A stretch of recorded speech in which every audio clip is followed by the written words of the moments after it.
Hello, welcome back to Reads as we continue with Very Funny Elizabeth, Chapter 4, Hotheads. Elizabeth had never seen her house look as elegant as it did for the party. Light from dozens of candles made the rooms glow.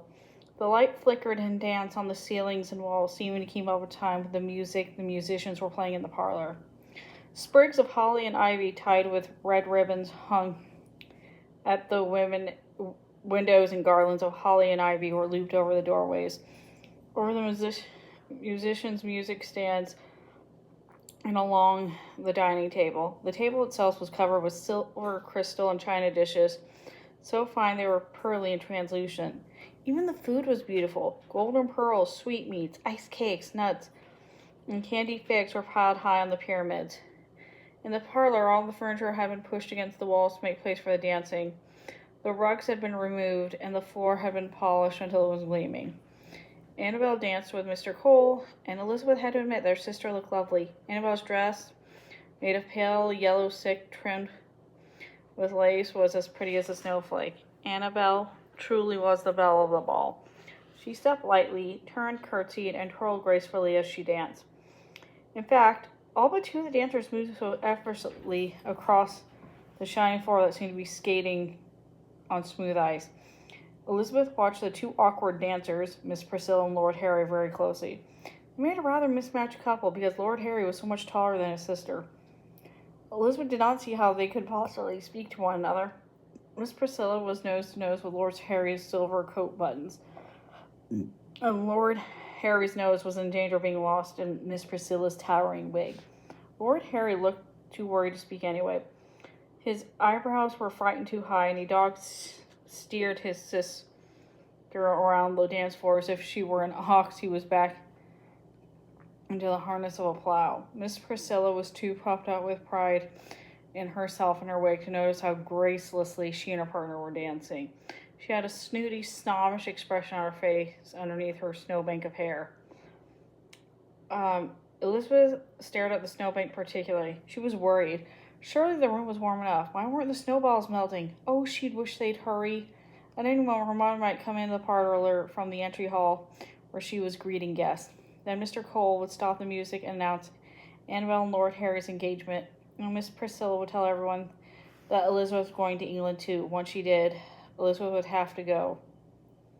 Then suddenly, plink, Elizabeth saw a droplet of water fly out from Miss Priscilla's wig and land on the floor. Plink, plink, plink. 3 more droplets flew in the wig and sparkled as they caught the light, and then plopped to the floor. More droplets hit Harry's coat sleeves and left splotchy spots. The top of Miss Priscilla's wig began to look like icing on a Christmas cake as water from the melting snowballs mixed with white powder made a sticky paste. Because the wig was so high, Miss Priscilla did not see or feel the droplets, though soon they sprayed freely from her wig as she bumpily turned and twirled, leaving a trail of tiny puddles and a trail of startled water splattered dancer behind her as she passed by. When a cold, wet glob landed on Annabel, she squealed, "Eek! What's the matter? What's the matter?" cried Mr. Cole, who was dancing partner. He stopped dancing, the music stopped too. Elizabeth held her breath as the room fell silent. All the guests turned to look at Annabel. When they saw she was pointing a shaky finger at Miss Priscilla, they all turned and stared at Miss Priscilla. It seemed to Elizabeth at first Miss Priscilla did not understand what was going on. It was not until she stood still for a moment that water slid down her wig through the center of her forehead and let out the tip of her nose. It hung there like a pearl drop, and then fell to the floor with a plop. Miss Priscilla looked around her feet and saw that she was encircled by tiny drops of water that had fallen and still mercilessly merrily dripping from her wig. "Oh my," Miss Priscilla whimpered. She clutched her wig with both hands and hurried from the room, leaving a shimmering trail of water droplets behind her on the mirror-like floor. Elizabeth spoke to her in a whisper that only Annabel could hear. "Gracious, Priscilla," she said, "ladies in England never whimper. And surely you, of all people, must know they never run out of a room without making a proper curtsy." Annabel gasped and turned sharply toward Elizabeth. Elizabeth could tell by the look in her eyes that Annabel knew who made Miss Priscilla's wig melt. For a moment, Annabel looked alarmed. There was then a very odd expression crossed her face. It was just the tiniest hint of a smile. At a signal from Mr. Cole, the music started up again. Most of the dancers went back to their dancing. Mrs. Cole hurried toward Mr. Cole and the other girls who were standing with Lord Harry. Miss Priscilla just rushed past me and up the stairs to her chamber, said Mrs. Cole. Was she taken ill? I believe Miss Priscilla felt a sudden chill, said Elizabeth solemnly. Annabel covered her mouth with her hand and made a choking sound. Do not be distressed, my love, Mrs. Cole said to Annabel. Miss Priscilla will recover, I am sure, and may return when she has fetched a wrap. Why don't you dance with Lord Harry for a while? It is getting late, and your father is about to announce your engagement to our guests. We shall have to postpone Miss Priscilla's additional good news about Elizabeth going to England, however, as Miss Priscilla most particularly wanted to make that announcement herself. 'Tis a pity indeed. Elizabeth and Annabel looked at one another eye to eye. Then at the same time they both said, Indeed. Miss Priscilla, without her wig, was waiting in the upper hallway for her brother and the Coles when they came upstairs and the last guest had departed. Elizabeth could tell from her pinched face and piercing look that Mrs. Priscilla was not pleased. Oh, my dear Priscilla, said Mrs. Cole, I'm so sorry that you left the party. You missed the announcement of Annabel and Lord Harry's engagement, but Elizabeth explained that you felt a sudden chill. It's not a head cold coming on, I hope. Miss Priscilla's face pinched even more. My wig, she said in an icy tone, was full of snow. Snow? Asked Mr. and Mrs. Cole together. Yes, said Miss Priscilla, and I know who put it there. She turned to Elizabeth. You minx, you scamp, you mischievous imp. You did play all those tricks on your sister, and tonight you played a trick on me. She said, I've been sorely mistaken in you. I thought you'd be as easy to control as your silly sister, but now I see you for the tricks you really are. I beg your pardon, Miss Priscilla, exclaimed Mrs. Cole. She stood by Elizabeth and Annabel protectively. What are you saying about my daughters? What's this? Sputtered Mr. Cole. Elizabeth, am I to understand that you put snow in Miss Priscilla's wig? Yes, father, said Elizabeth simply. But why? Asked Mr. and Mrs. Cole together. I had to prove to her, and you two as well, that I'm not proper enough to go to England, said Elizabeth. Proper? Barked Miss Priscilla. You're a rude, rambunctious jackanapes. I won't take no more back to England with us than I take a wild monkey. You're no longer invited. Oh, thank you, said Elizabeth sincerely, softly and sweetly, for I do not wish to go. Lord Harry surprised them all by cheering, Right-o, Miss Elizabeth. Oh, do be quiet, Harry, said Miss Priscilla. No, said Lord Harry. This time you won't stop me, Prissy. I have something important to say. I'm going to say it, and you're going all to listen. Everyone stared at Lord Harry in astonishment. Lord Harry blushed very red, but his eyebrows were set in firm, determined straight lines. Prissy, you usually don't listen to me, so I gave up trying to talk about what I wanted to a long time ago, he said. But I've been a while here. I made a friend. He's a fine fellow, and we've made good conversation about what we do in the future. I met him while looking at horses. His name is Ben. Ben? Said Annabel, squeaking a little. Mr. Merriman's apprentice? That's the fellow, said Lord Harry. Ben has a great horse sense. He taught me the first things to look for in horses are bright, clear eyes and good sound teeth. Elizabeth chuckled. She smiled toothily and batted her eyelashes at Annabel, who flushed. Ben and I agree about horses, said Lord Harry, and even though we don't agree on the king, we do agree the person has to fight what he thinks is right. So, Ben's joining the Patriot Army as soon as he can, and I've decided to join the King's Army as soon as I can. No, sat Miss Priscilla, but Lord Harry ignored her. Annabel, he said, you are a grand girl, and very pretty too, but I don't want to marry you. I don't want to marry anyone at all. Not for a while anyway. Not until I've been a soldier. Marrying you was all Prissy's idea, and I went along with it because Prissy is Prissy.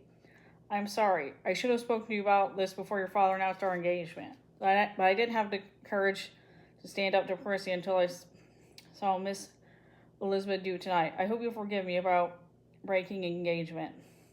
I do forgive you, exclaimed Annabel, bouncing happily. You're a nice young man, Lord Harry, but though I might be able to live happily with you, I could never live happily with your sister. But the truth is, I don't want to marry you either. So glad to hear it, said Lord Harry, shaking Annabel's hands heartily. Miss Priscilla snorted at Annabelle. You know, you never would have been worthy of the respect due to her name, Lady Lacey, anyway. Elizabeth expected Annabelle to be crushed, but instead, Annabelle did a very surprising thing. She put her arm around Elizabeth's shoulder and said firmly, "I beg your pardon, Miss Priscilla, but what I know is that my name is just plain Annabelle Cole. My sister Elizabeth has helped me see that there's nothing wrong with that, or being who truly I am. I'd rather people respect me for what I do than what my name is." Annabelle grinned at Elizabeth. Then I said, "And I have to become too much independent minded to allow anyone to tell me what to do every moment of the day. I guess I better stay here in the colonies where people are proud of thinking for themselves." Elizabeth grinned back at Annabelle, but she stopped grinning when she saw the grim expressions on her parents' faces. "Elizabeth," said Mrs. Cole in a serious voice, "Miss Lacey is our honored guest. You are very wrong to have played a childish trick on her." "I," said Mr. Cole, "apologize at once." "Yes, sir," said Elizabeth. She turned to Miss Priscilla. "And I beg you to forgive me, Miss Priscilla." Snorted Miss Priscilla, just as angry as ever. "I wash my hands of the lot of you. Lord Harry and I will be leaving tomorrow at daybreak. Come along now, Harry." Lord Harry bowed, smiled at Mr. and Mrs. Cole, and winked at Annabelle and Elizabeth. His caterpillar eyebrows never looked so happy. Then he turned and followed Miss Priscilla, who was so angry that she stormed off to her room without making a proper curtsy. "Annabelle," said Mrs. Elizabeth when the Lacys were gone, "are you quite sure you don't want to be Lady Lacey?" Annabelle laughed. "I am sure," she said. "Thank you, Elizabeth, for making me realize it." Mrs. Cole shook her head. "What am I to do with two such daughters?" she asked. "I suppose it's a good thing that you will both be near me, where I can keep an eye on you." She smiled a little and said, "Indeed, I must admit, it would very broken my heart to have you so far away in England." "Aye," said Mr. Cole. "Although it would have been a very good match, it would have been better for our family to stay together. We'll keep one another safe, what may, no matter what happens between the Loyalists and the Patriots." The Lacys left the very next morning. As soon as their carriage pulled away, Elizabeth and Annabelle set forth for Mr. Merriman's store. Elizabeth was anxious to tell Felicity what happened, and Annabelle said she wanted to look for buttons, but Elizabeth suspected she really wanted to look for Ben.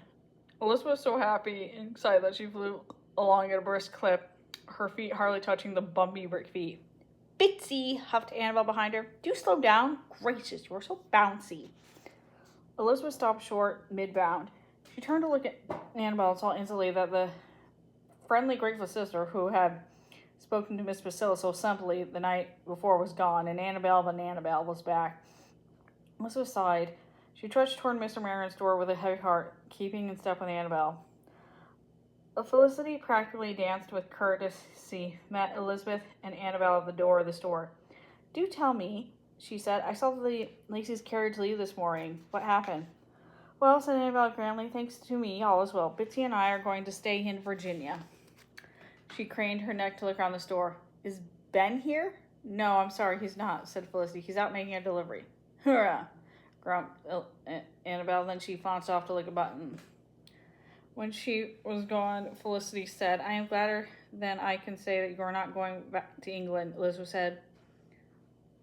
"But I'm confused. Did Annabelle say that both of you are staying here?" Elizabeth nodded. "Aye," she said. "Annabelle is not going to marry Lord Harry. They both wanted to end their engagement, so there's no disgrace in it, luckily for Annabelle. You and I are stuck with Annabelle, I fear, and 'tis our own fault. We did rather too fine a job cooling off Miss Priscilla. Now we are going back to where we are to begin with annoying Annabelle." "Right back when we began is not such a bad place to be," said Felicity joyfully. She looked sideways at Elizabeth. "I happen to know that Ben is to make a special delivery to your house later today. Shall we tell Annabelle that Ben has heard that he is not going to marry Lord Harry?" Elizabeth caught on right away. "And so she was free to record it," said Elizabeth, exuberant again. "Shall we tell Annabelle that Ben is coming and call on her?" "Oh, yes, let's," said Felicity. "That would be very funny, Elizabeth." And that's the end of the book. Thanks for listening.